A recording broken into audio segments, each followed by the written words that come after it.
Hola familia, ¿qué tal? Buenas tardes. Hoy vamos a hablar de historia. A mí en lo personal la historia me gusta mucho porque tiene una peculiaridad y es que no la puedes cambiar. Puedes manipularla, tergiversarla, ocultarla, retorcerla, pero no la puedes cambiar. La historia es esa, y punto. Siempre sale a la luz. Hoy les voy a enseñar un documento poco conocido en Cuba, pero que de alguna forma marcó el proceder del gobierno revolucionario. Quiero que por favor mantengan la mente lo más abierta posible.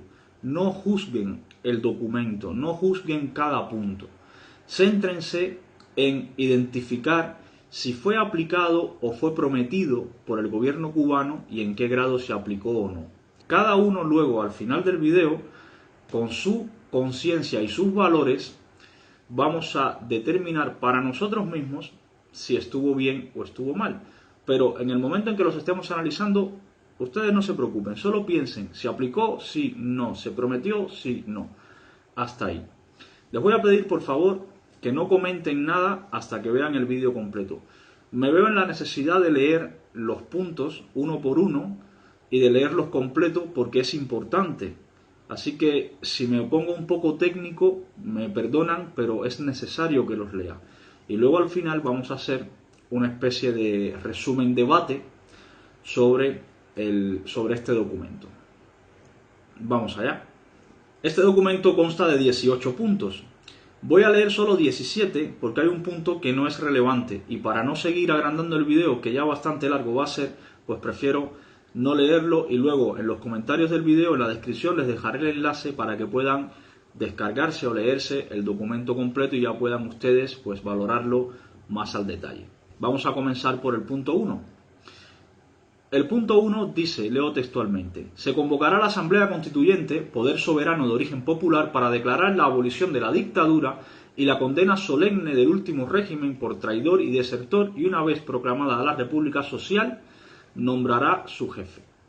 Esto fue uno de los puntos que prometió Fidel en la historia Malsolverá, más o menos con estas palabras, y fue uno de los puntos que también se prometió en el manifiesto de la Sierra Maestra que hemos visto en este canal, y estaremos todos de acuerdo que fue una de las principales promesas del gobierno revolucionario, que era proclamar esa vuelta a la constitucionalidad, en este caso era la Constitución del 40, pues, y nombrar un nuevo jefe del Estado, es decir, sacar al régimen de Batista y nombrar un nuevo jefe de Estado. Vamos al punto 2. Leo textualmente. La Asamblea Constituyente estará formada por representantes de todas las asociaciones sindicales y circunscripciones administrativas. Debe comprender además las representaciones de los combatientes, de los prisioneros de guerra, a través de las minorías de repatriados, de los cubanos en el extranjero, de la magistratura, de las universidades o las de cualquier otra corporación o instituto cuya participación contribuya a hacer de la Asamblea Constituyente la síntesis de todos los valores de la nación. Esto fue otra de las promesas en el manifiesto de la Sierra Maestra, donde Fidel prometía hacer una asamblea constituyente o integrar a todas esas distintas organizaciones en el nuevo proceso de construcción del país, desde partidos políticos, sindicatos, pues todas estas organizaciones distintas, pues integrarlas en la nueva construcción de la sociedad, ¿vale? El punto 3. La Constitución republicana deberá asegurar al ciudadano, soldado, trabajador o contribuyente el derecho de control y responsabilidad crítica de los actos de la administración pública. Cada 5 años el ciudadano será llamado a pronunciarse sobre la elección del jefe de la República. Aquí estamos hablando de llamar a elecciones cada 5 años para nombrar el jefe de Estado. Esto fue otra de las promesas de Fidel en la historia Malsolverá. Y además, una de las cosas que abogaba también Fidel y el movimiento 26 de julio era precisamente por el control y la responsabilidad crítica que debería tener el pueblo sobre ese gobierno, que en ese caso, pues en el caso de la época que estamos hablando, era el de Fulgencio Batista. Sigo leyendo este punto. Ningún ciudadano, por flagrante delito o por medidas preventivas, podrá permanecer más de 7 días detenido sin la correspondiente orden judicial, salvo en caso de flagrante delito. También para cualquier registro domiciliario será precisa una orden judicial. Pues esta era otra de las proclamas de lo que pedía el movimiento 26 de julio debido a los atropellos que estaba sufriendo por una parte de la policía de Fulgencio Batista en esa época, que los detenía, los apresaba y todo esto, en teoría, sin orden judicial.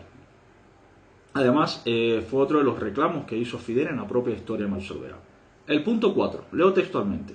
El resultado de la experiencia electoral efectuada ya en Cuba, así como la en parte negativa experiencia respecto a los procedimientos de elección, demasiado rígidamente jerarquizados, facilitan una solución que concilia las opuestas exigencias, un sistema mixto.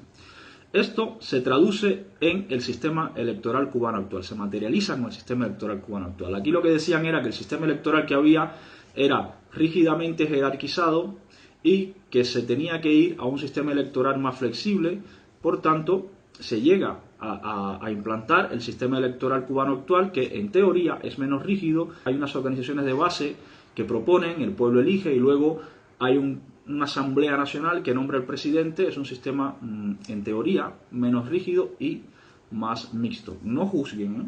No juzguen. Todos tenemos nuestra opinión del sistema electoral cubano actual, pero aquí estamos viendo solo datos.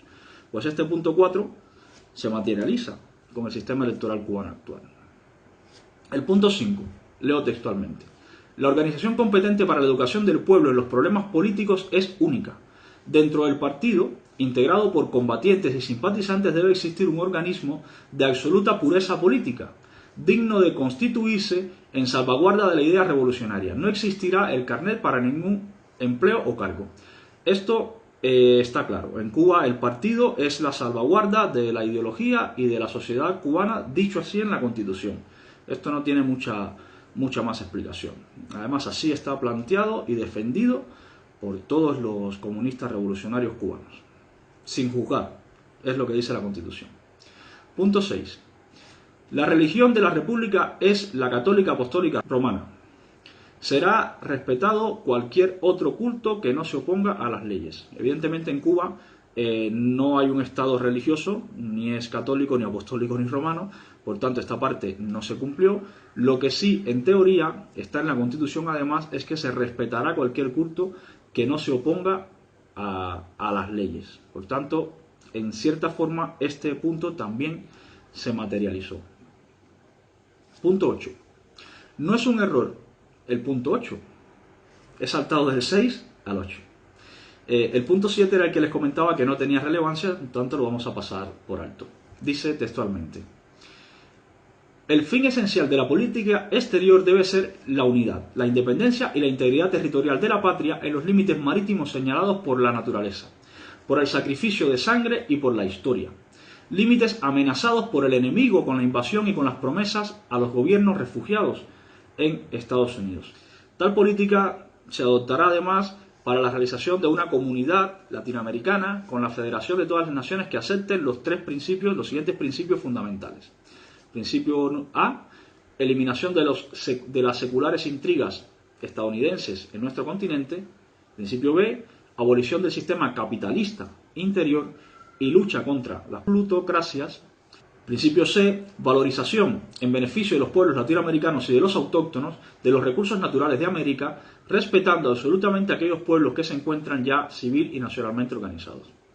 Estaremos de acuerdo en que aquí se habla, y es una de las líneas esenciales de la política de Estado cubana, se habla de la posible invasión de Estados Unidos a Cuba y de ese enemigo que hay que mantener vigilado y combatir. Además, hace un llamado a organizar los países de la región en organizaciones comunes que se han materializado, por ejemplo, como el Mercosur o con el ALBA. También pues habla de esa explotación de los recursos naturales y de traer en valor que los recursos naturales de América sean pues utilizados por los propios países del continente y no por esos países ricos que vienen a explotarlos. Todo esto, en cierta forma, forma parte de la política cubana desde el triunfo de la revolución hasta el día de hoy. Punto 9. La base y objeto primordial de la República Social es el trabajo manual, técnico e intelectual en todas sus manifestaciones. Esto es la base de la política socialista cubana, el trabajo, la clase trabajadora, que es la base de la República. No tiene otra interpretación. Punto 10. La propiedad privada, fruto del trabajo y del ahorro individual, integración de la personalidad humana, está garantizada por el Estado. Sin embargo, no puede convertirse en desintegradora de la personalidad física y moral de los demás hombres, disfrutando de los beneficios de su trabajo. Este punto constituye otra de las promesas de Fidel Castro. Fidel Castro prometió, y además muchos de estos pequeños empresarios apoyaron la revolución precisamente porque Fidel Castro prometió respetar la propiedad privada, cosa que después, por alguna razón que no voy a juzgar, no pasó y se expropiaron todos los negocios. Pero vamos, fue una promesa de Fidel Castro. Punto 11. Dentro de la economía nacional, todo aquello que por sus dimensiones o funciones rebase los límites particulares para entrar en la esfera de interés nacional cae dentro de la intervención del Estado. Los servicios públicos y por consiguiente la producción de guerra, es decir, la industria bélica, deberán ser regidos por el Estado por medio de entidades paraestatales. Esto pues fue parte de la política desde los primeros años de la revolución, el intervenir los sectores estratégicos del país, por ejemplo, las comunicaciones, los ferrocarriles, la electricidad, la compañía de aguas, todos los transportes, todo eso se intervino por parte del Estado. Entonces, este punto se materializó desde los primeros días de la revolución prácticamente. El punto 12. En toda empresa industrial, privada, paraestatal y estatal, las representaciones de técnicos y operarios cooperarán íntimamente por medio del conocimiento directo de su gestión en la tarea de fijar salarios equitativos, así como en la justa distribución de las ganancias, entre el fondo de reserva, beneficio al capital accionista y participación de los obreros en dichas ganancias. Esto básicamente lo que viene a decir es que la empresa iba a ser intervenida por el Estado y todo el beneficio de la empresa iba a ser para repartirlo por partes iguales entre los propios trabajadores.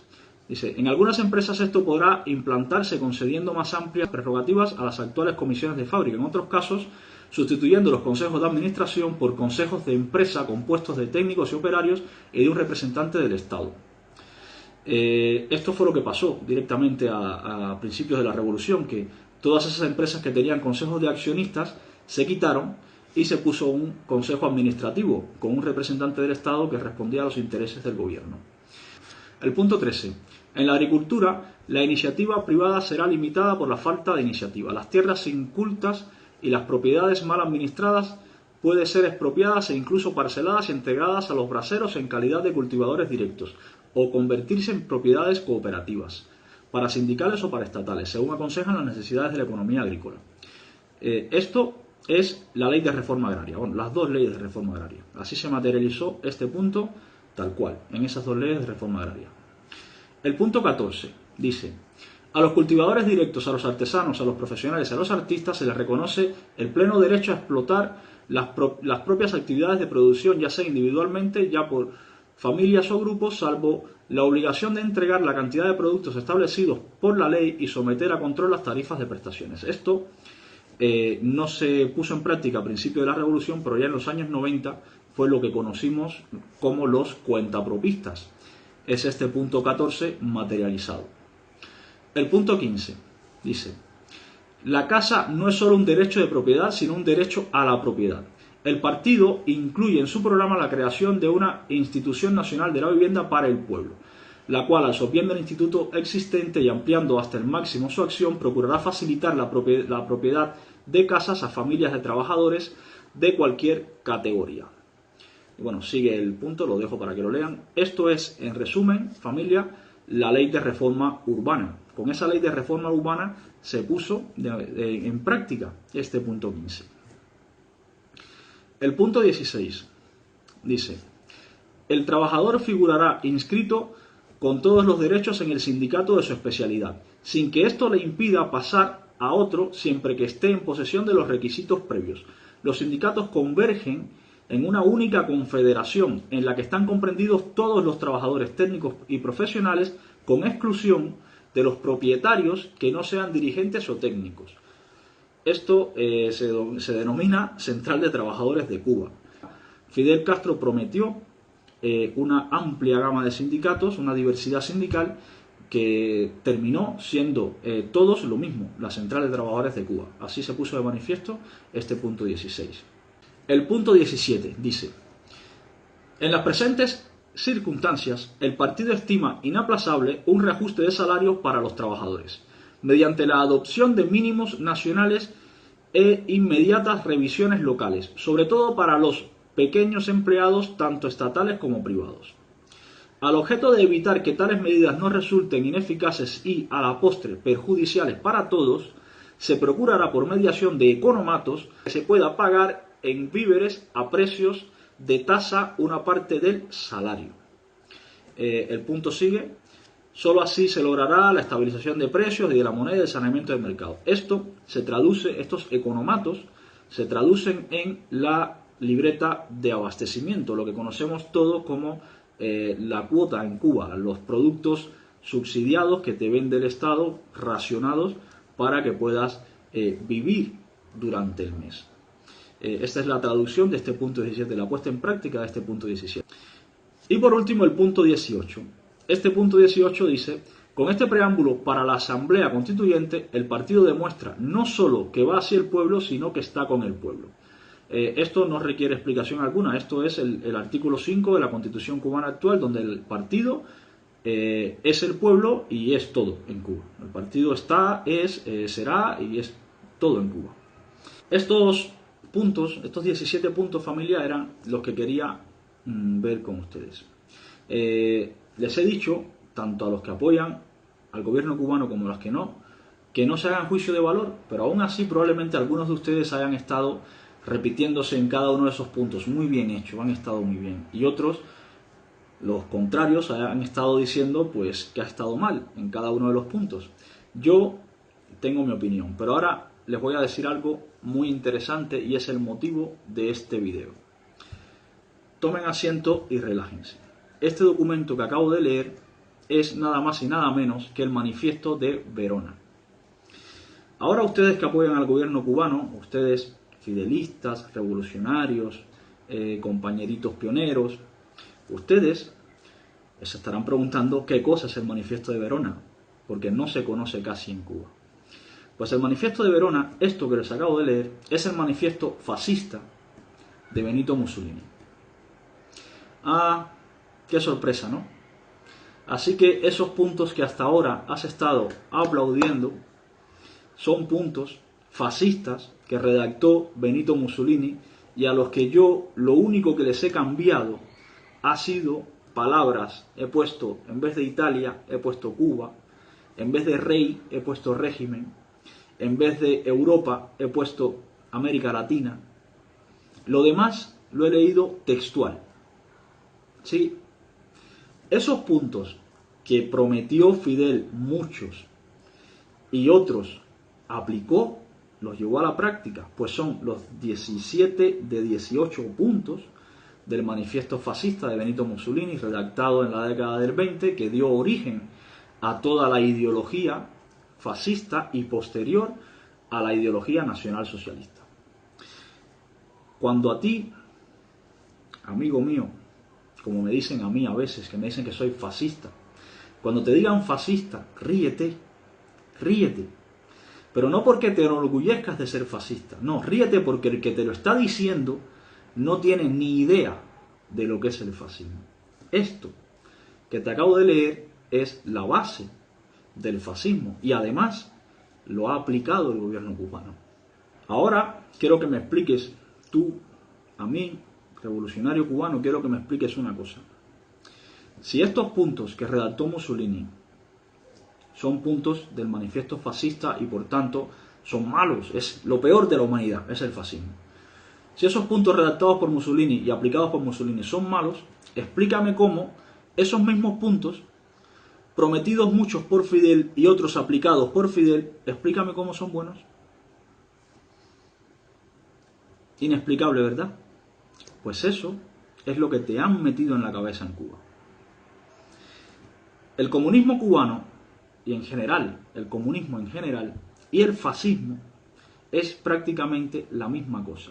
La única diferencia entre el comunismo y el fascismo, la única diferencia palpable, es que en el caso del fascismo, y fue el punto que te he quitado, condenaban y tenían como enemigo a los hebreos o a los judíos, y en el caso del comunismo el enemigo era otro.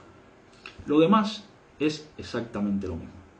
Explícame cómo también Benito Mussolini, que aplicó todo esto, era malo, y Fidel, que aplicó todo esto, era bueno.